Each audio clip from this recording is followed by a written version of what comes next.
Кенесары Қасымұлы кім? Көтерілістің мақсаты не? Кенесарының дипломатиясы жайында не білесің?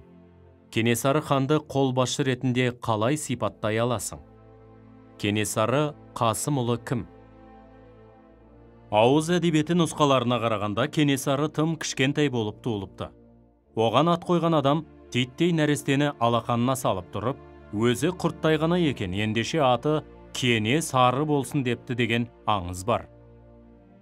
Кенесары бала кезінен әкесі Қасымның патша үкіметіне қарсы күресінің куәгері ғана емес, сол күреске қатысушы да болған.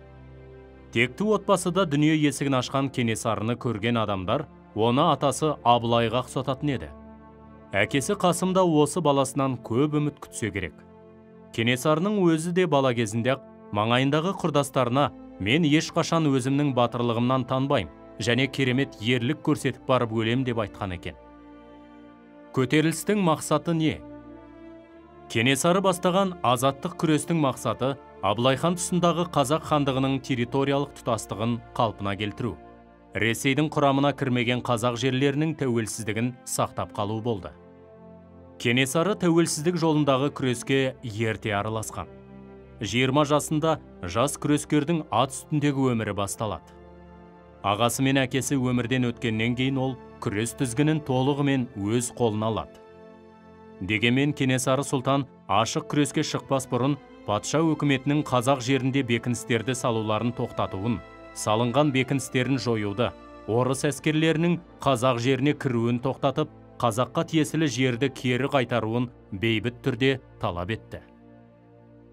Отаршыларға қарсы соғысты бастамас бұрын Кенесары бірнеше рет дипломатиялық қадамдар жасап, бірінші Николай патшаға, Орынбор генерал-губернаторлары Перовскийге, Обручевке, Сібір генерал-губернаторы Горчаковқа хат жолдады.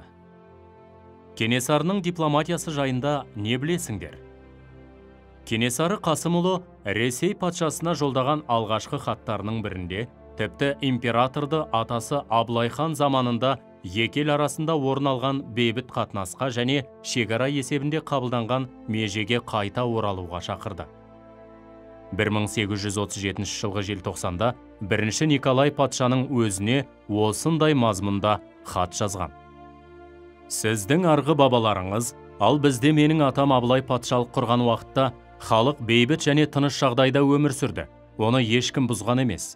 Бұрынғы жасалған бейбіт келісімді бұзып, сіздің төменгі қарауыңыздағы басшыларыңыз бүкіл қазақ халқы Ресей бодандығына қарады деп жалған көрсетті. Соның салдарынан менің Абылай атама қарасты жерлерде 8 дуан орнады. Біздің халқымызды сол бұрынғы күйінде қалдырып, даламызда орналасқан 8 округтік дуандар мен өзге де мекемелеріңізді жоюыңызды сұраймын деп жазған. Бірақ өтініш орындалмады. Кенесары ханды қолбасшы ретінде қалай сипаттай аласыңдар? Кенесары өзі бас болып барлық шайқастарға қатысты. Иығына полковниктің эполеттерін тағып, қасына ерген ту ұстаушылары бар, ол әрдайым әскерінің алдында жүрді.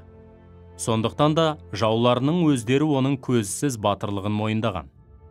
Кенесарыны көтерілісшілердің өздері де хандардың арасынан шыққан ең қаһарманы әрі ақылдысы деп білген.